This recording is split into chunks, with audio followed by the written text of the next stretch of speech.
Hello बच्चों, चलिए प्रश्न को देखते हैं। प्रश्न है, मोलरता की अपेक्षा मोललता को अधिक वरीयता क्यों दी जाती है। तो बच्चों यहाँ पर हमसे प्रश्न में पूछ रहा है कि मोलरता की अपेक्षा मोललता को हम क्यों वरीयता, अधिक वरीयता मतलब अधिक इंपॉर्टेंस या प्रधानता देते हैं। तो बच्चों यहाँ पर इस प्रश्न की मुख्य अवधारणा की बात करें, मुख्य अवधारणा, तो बच्चों मुख्य अवधारणा में देखें, जब भी हम विलयन का ताप बढ़ाते हैं, विलयन का ताप यानी ताप में बढ़ाते हैं या घटाते हैं, तो बच्चों उसमें क्या होता है, ताप में परिवर्तन से आयतन में परिवर्तन होगा, आयतन में परिवर्तन होगा। अब बच्चों बात करें यहाँ पर मोलरता की, और इसे हम बोलेंगे बच्चों मोलरता, मोलरता, और बच्चों हम इसे बोलेंगे मोललता, मोललता। तो बच्चों जैसा कि हमसे प्रश्न में पूछा गया था कि मोलरता की अपेक्षा मोललता को अधिक वरीयता क्यों दी जाती है, तो बच्चों इसका कारण क्या है, कारण,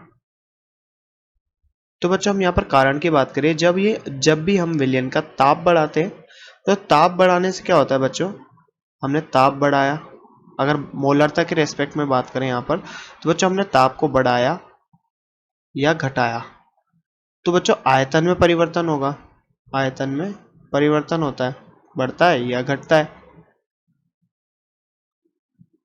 तो बच्चों यहाँ पर बोले कि आयतन या तो बढ़ेगा या घटेगा, परंतु अब बात करें यहाँ पर मोलरता की, तो मोलरता क्या होता है, विलय के मोल, विलय के मोल बटे विलायक, विलायक का द्रव्यमान।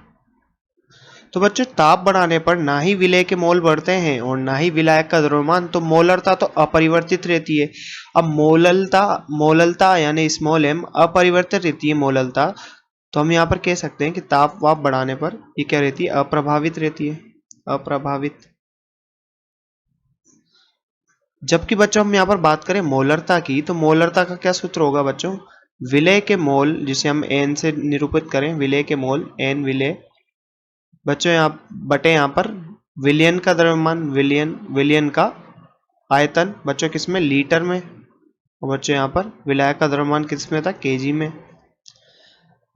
तो बच्चों यहाँ पर बात करें, जैसे कि हम ताप बढ़ाएं, इसमें अगर ताप बढ़ाते हैं या घटाते हैं, तो बच्चों आयतन में परिवर्तन होगा, आयतन भी या तो बढ़ेगा या घटेगा। और बच्चों जैसा कि हमने यहाँ पर देखा कि ये आयतन पर निर्भर करता है, तो ये क्या होगा, परिवर्तित होगा या प्रभावित होगा, प्रभावित होगा। इसी कारण से जो मान हम यहाँ पर मोलरता से लिखते हैं, वो उसको हम ज्यादा वरीयता देते हैं, क्योंकि तापमान में बदलाव के कारण ये नहीं बदलता। तो जैसा कि बच्चों हमसे प्रश्न में पूछा गया था कि मोलरता की अपेक्षा मोललता को अधिक वरीयता क्यों दी जाती है, क्योंकि बच्चों तापमान के बदलाव से मोललता में कोई बदलाव नहीं आता, जबकि मोलरता बदल जाती है। इसीलिए हम बच्चों क्या करते हैं, मोललता को अधिक वरीयता देते हैं। तो बच्चों आशा करते हैं आपको प्रश्न समझ में आया होगा।